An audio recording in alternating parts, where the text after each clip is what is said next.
it's your boy Big Keith. Y'all already know, man. Big truck down this thing, man. You know what I'm saying? You watching the Maad Fan Sports Talk Show.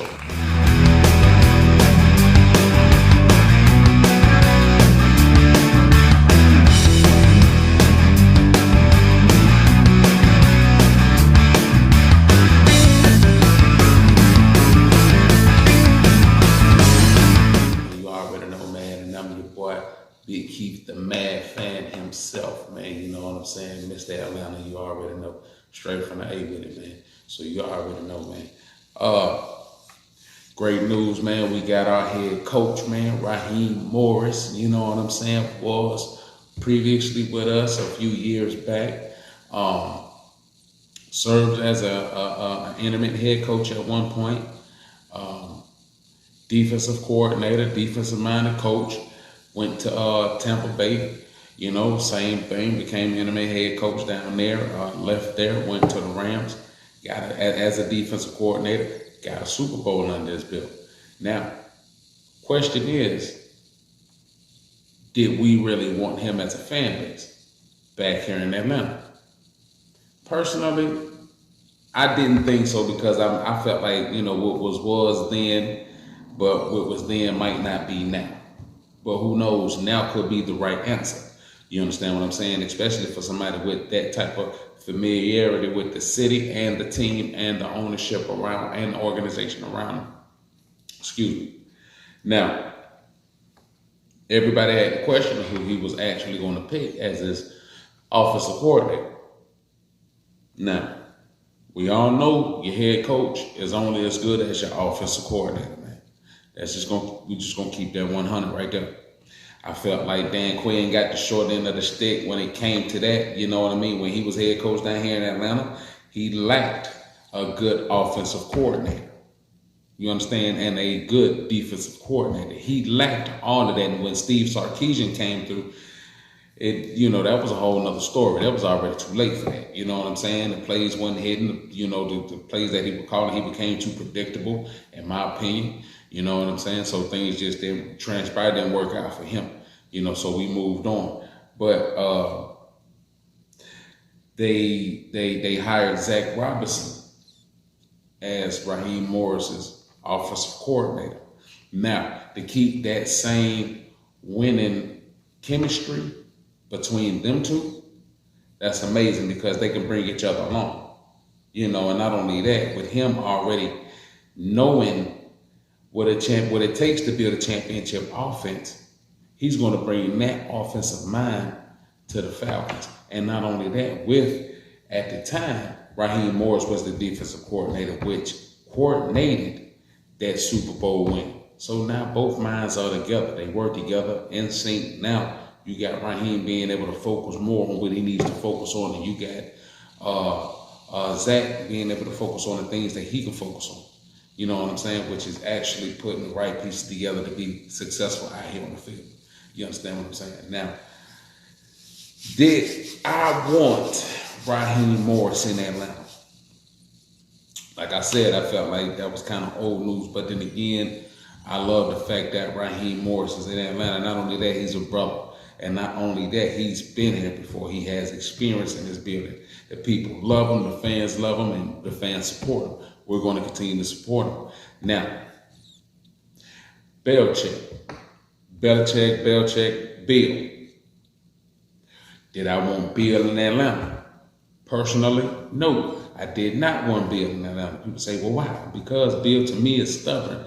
And you know the saying with older people, especially older men, they're stubborn, stuck in their ways, you know, and not only that, honestly, I did agree who don't want to have some type of say-so, you know, when it comes to the draft, as to what you want when it comes to the roster. You want to have some say-so. I'm the head coach. How am I not having some say-so with the roster? That doesn't make sense. I got to have some say-so about the roster. You understand what I'm saying?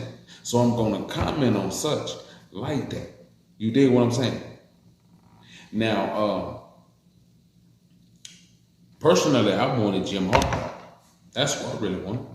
I wanted Jim Harbaugh personally because I felt like what he was going to bring in was a totally different scheme. The same experience that he had when he was with the Ravens, he was down there in Michigan with.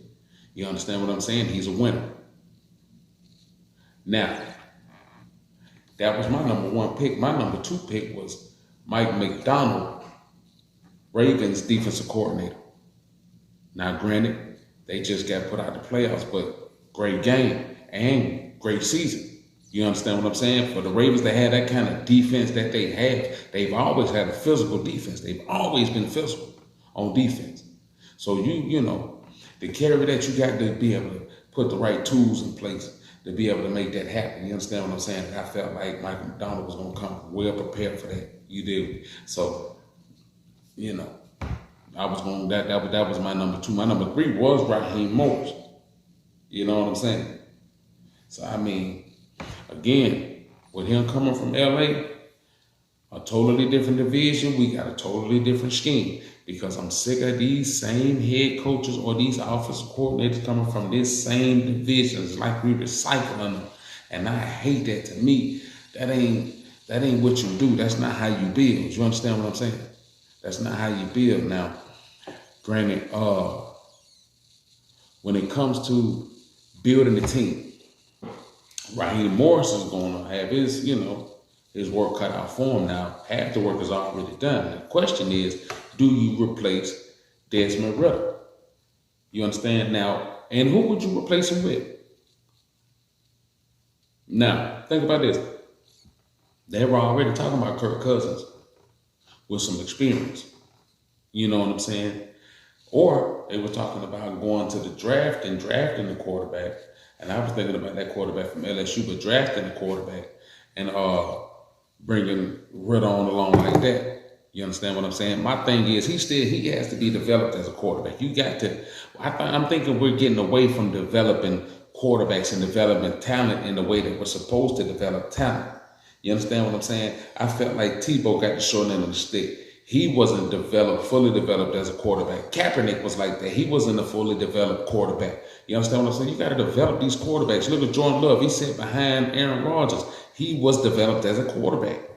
You know what I mean? He sat behind somebody that was going to teach him, that taught him. All he had to do was pay attention. Aaron Rodgers is one of the best. Number two, that one actually, for me, he would be my number two out of my top five best quarterbacks. He's my number two. And honestly, they kind of swap from here and there, but the only thing that knock him is the accolades that Tom has. So, I mean, hey, that's just the way it is. But like I say, it's going to start with a quarterback. So, we're either going to draft one or we're going to sign one, from free agency. We're going to sign somebody. We're going to sign a veteran. You know what I mean? If they just really trying to win now, which I'm thinking they're going to try to win now. Who the hell don't want to win now? You understand what I'm saying? So, hey, we're going to see how that goes down. But we're going to take a couple calls, man. You know what I'm saying? To get the opinions from a couple other people that's fans as well, man. So let's hold that thought. Give us a second. All right, now we're going to start that thing off with my boy Big C from the 3.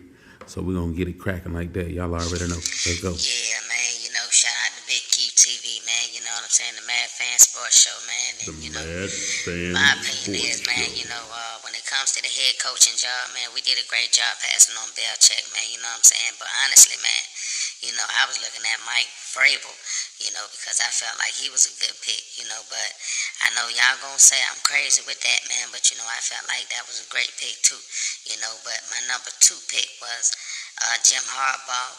My number 3 pick was Raheem Morris, and my number 4 pick I had I want to say Detroit's defensive coordinator, Detroit's defensive coordinator, that guy, and the other black guy from the 49ers, that guy. So, it was boiling down to that, but I'm glad that they went with who they got with Raheem Morris because, he was already familiar with the team, and the time that he did put in, he was an intimate head coach, Damn it, I like the way you do business. For a minute, and after that, he went down to Tampa Bay, intimate head coach there, after being the defensive coordinator there, then he ended up leaving there and went took his talents out there to LA. So I mean, he got the experience, so shoot, for him to go away like that for them 3 years, he accomplished something. He got a ring. So you can't knock that. That's what you want. You want that to be able to, you want that to transpire over here. And not to mention they got that other guy, his offensive coordinator from out there, man. So shit, they gonna put everything together. We just wanna know what type of power he gonna have when it comes to drafting and all of that. Alright then, Big Keith, man, that's it, man. Holla at your boy, man. Y'all be easy. Yeah. Okay, now. We got another call in, man. This is the pre-recorded audio call. So you already know, man. We getting it in with my boy A-Town from College Park. Y'all already know. Let's go. Yo, what you think about the move, though? And truth be told, Yeah. oh God, there all the blank right and wrong shit right here. He should have got the team twins with. He should have. Yeah, everybody said that. You know what, though? I didn't know that they had all their ass together. We went back to the playoffs. Yeah. I think they said Mike Verbal was under Shanahan's tree. Matt LaFleur. Yeah. All their asses was in Atlanta at one point. Yeah. That all shit crazy. All of them was on that Super Bowl team. Ain't that some shit? All of them on that Super Bowl team. Yeah, I felt like they should have gave him the job then, but I'm glad they got him in there now. Not only that, he a brother too. Matt LaFleur was our quarterback coach. He was. And Green Bay hired him as the head coach. He damn sure was. Matt LaFleur was a bad motherfucker too. Raheem Morris, the one that was coaching Riley White and Julio Jones and Tony Gonzalez. Yeah. And he was doing a good job at it too. Yeah. And both sides of the ball, defense. And then he gonna go call that defense. Yeah. Him and that boy, his defense coordinator somewhere else now. Yeah. You talking about Nielsen? Mm-hmm. Okay. The one that was with Raheem Morris. Oh, okay. I got you. Yeah, I think we're gonna do all right.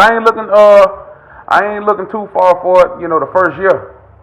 But I mean, he got all the pieces, and they felt like they were gonna get Kirk Cousins down here as a vet, for Ritter to sit behind. But I feel like Ritter ain't been developed as a quarterback, Yeah. All right, He hadn't been developed as a quarterback.